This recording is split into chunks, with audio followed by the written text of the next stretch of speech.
fancy bred, or in the heart, or in the head.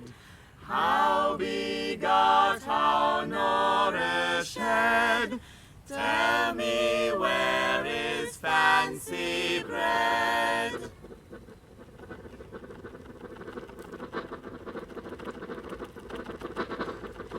Reply, it is engendered in the eye, with gazing fed and fancied eyes, in the cradle wearing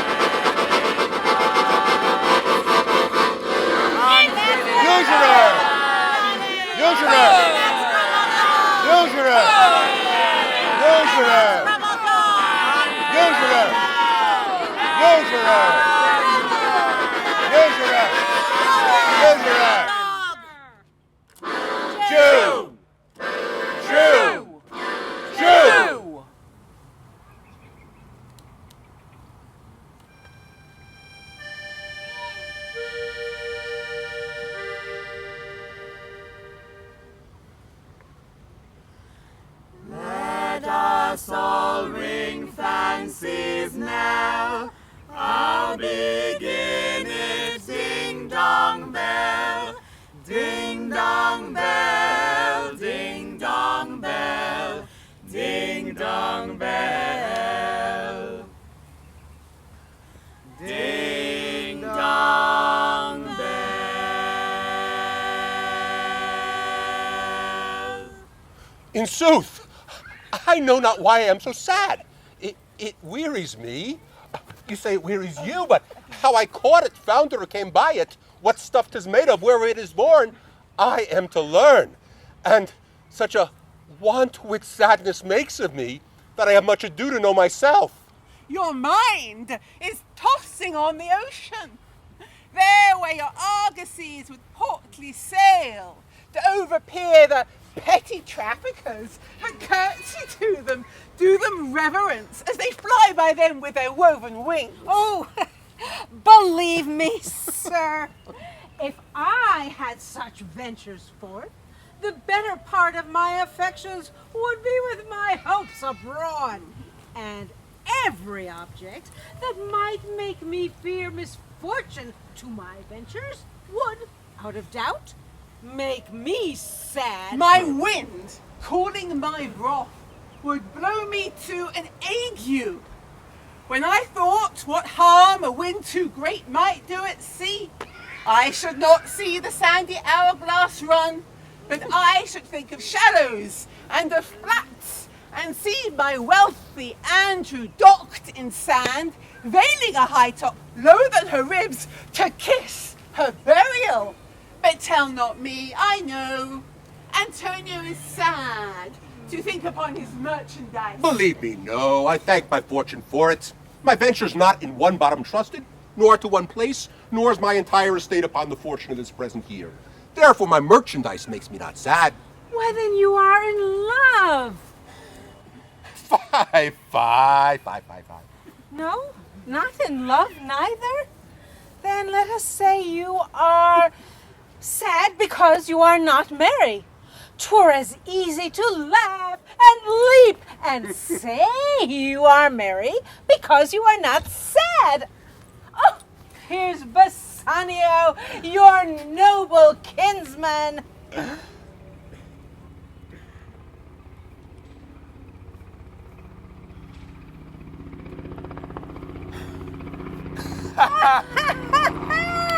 Oh, and GRATIANO and LORENZO. Oh. Fare thee well. We leave you now with better company. Your worth is very dear in my regard. Good morrow, my good lord. Good signors both. Well, my lord Bassanio, since you have found Antonio, we too will leave you. But at dinner time, I pray you have in mind where we must meet. I will not fail you. You look not well, Signor Antonio. You have too much respect upon the world. They lose it that do buy it with much care. Believe me, you are marvelously changed. I hold the world, but as the world, GRATIANO, a stage. where every man must play a part. And mine, a sad one. Well, let me play the fool. Gratiano? With mirth and laughter, let all the wrinkles come. Gratiano. And rather let my liver heat with wine than my heart cool with mortifying groans. Gratiano? Should a man whose blood is warm within sit like his grandsire cut in alabaster? Oh, my Antonio, I do know of these, who therefore only reputed wise for saying nothing. But I am very sure, if they would speak, would almost damn the ears, which, hearing them, Gratiano. would call their brothers fools. Gratiano! I'll tell thee more of this another time. Come, good Lorenzo, fare thee well a while. I'll end my exhortation after dinner. Well, we will leave you then till dinner time. I must be one of this same dumb wise men, for Gratiano never lets me speak. Well, keep me company but 2 years more, and thou shalt not know the sound of thine own tongue. Fare you well. I'll grow a talker for this gear. Thanks in faith, for silence is only commendable in a neat's tongue dried and a maid not vendible. Is that anything now? Gratiano speaks an infinite deal of nothing, more than any man in all Venice.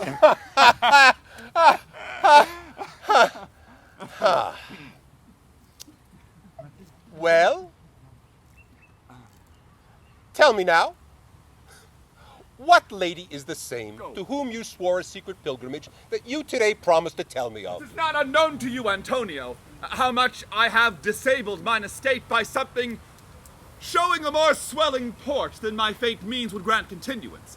To you, Antonio, I owe the most in money and in love, and from your love I have a warranty to unburden all my plots and purposes, how to get clear of all the debts I owe. I pray you, good Bassanio, let me know it. And if it stand, as you yourself still do within the eye of honor, be assured, my purse, my person, my extremest means lie all unlocked to your occasions. In my school days, when I had lost one shaft, I shot his fellow of the self-same flight, the self-same way, with more advised watch to find the other out, and by adventuring both, I have found both. Well, I urge this childhood proof, because what follows is pure innocence. I owe you much, and like a willful youth, that which I owe is lost. You know me well, and herein spend but time to wind about my love with circumstance. And out of doubt, you do me no more wrong in making question of my uttermost than if you made waste of all I have. In Belmont is a lady richly left, and she is fair, and fairer than that word of wondrous virtues. Her name is Portia. Nothing undervalued to Cato's daughter, Brutus Portia, and nor is the wide world ignorant of her worth, for the four winds blow in from every coast renowned suitors, and her sunny locks hang on her temples like a golden fleece, and many Jasons come in quest of her. Lady? My lady? Lady? Portia? By my troth, Nerissa, my little body is a-weary of this great world. You would be, sweet madam, if your miseries were in the same abundance as your good fortunes are. And yet, for aught I see, they are sick that surfeit with too much, as they that starve with nothing. Good sentences, and well pronounced. They would be better if well followed. It is a good divine that follows his own instructions. I can easier teach 20 what were good to be done than to be one of the 20 to follow mine own teaching. But this reasoning is not in the fashion to choose me a husband. Oh, me, the word choose. I may neither choose who I would nor refuse who I dislike. So is the will of a living daughter curbed by the will of a dead father. Is it not hard, Nerissa, that I cannot choose one nor refuse none? Your father was ever virtuous, and holy men at their deaths have good inspirations.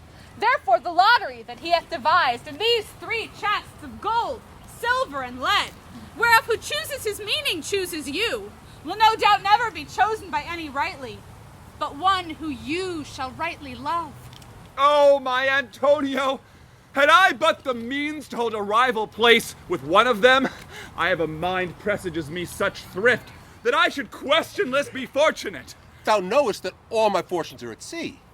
Neither have I money, nor commodity to raise a present sum. Therefore go forth. Try what my credit can in Venice do. Thou shalt be racked even to the uttermost, to furnish thee to Belmont the fair Portia. Go presently inquire, and so will I where money is. And I, no question make, the habit of my trust, or for my sake.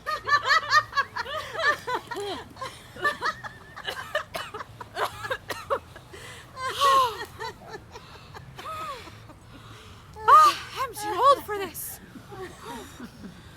But what warmth is there in your affection toward any of these princely suitors that are already come? I pray thee, overname them, and as thou namest them, I will describe them. And according to my description, level at my affection. First there is the Neapolitan prince. Aye, that's a colt, indeed, for he doth nothing but talk of his horse. I am much afeard my lady his mother played false with a smith. Then there is the Count de Palatine. He doth nothing but frown. I'd rather be married to a death's head with a bone in his mouth than to either of these. How like you, Falconbridge, the young baron of England? You know I say nothing to him, for he understands not me nor I him. He hath neither Latin, French, nor Italian. How oddly he's seated. I think he bought his doublet in Italy, his roundhouse in France, his bonnet in Germany, and his behavior everywhere. How like you, the young German, the Duke of Saxony's nephew? Very vilely in the morning when he's sober, and most vilely in the afternoon when he's drunk. You need not fear, lady, the having of any of these lords. They have acquainted me with their determinations, which is indeed to return home and trouble you with no more suit.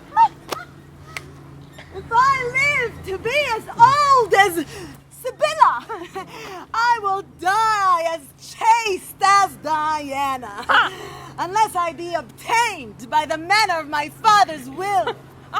Do you not remember, madam, in your father's time came a young Venetian, a scholar and a soldier, that came hither in the company of the Marquis of Montferrat? Yes, it was Bassanio.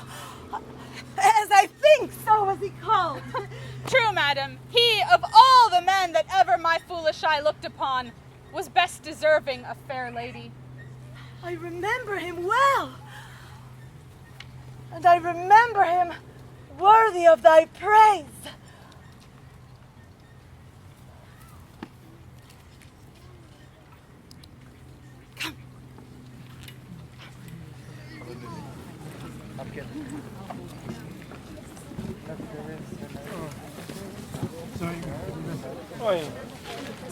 That's quite funny, actually. Judy?